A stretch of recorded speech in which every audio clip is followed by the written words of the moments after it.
All right, everybody, good morning. Just got my McLeod, the RXT twin disc, as you can see here from Silver Sport Transmissions.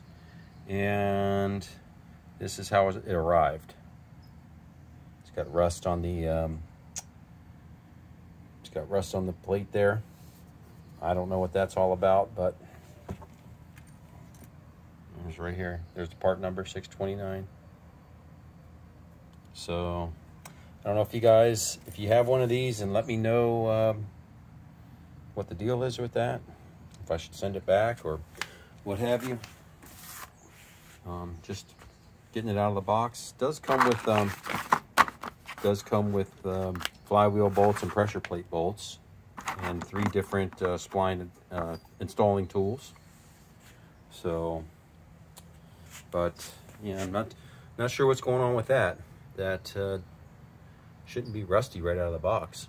I haven't taken it apart any further than that, but I wanted to document it.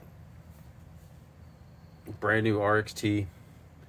I don't know if that normally comes like that. If you guys just, you know, if the disc will just scrape that off or hit it with some WD-40 or something. But give me your thoughts in the comments on that. Advise me what I should do, if I should reach out to Silver Sport and or see if this is normal. If you guys that run these twin disc clutches. Okay, that's the update. Thanks, guys. Let me know.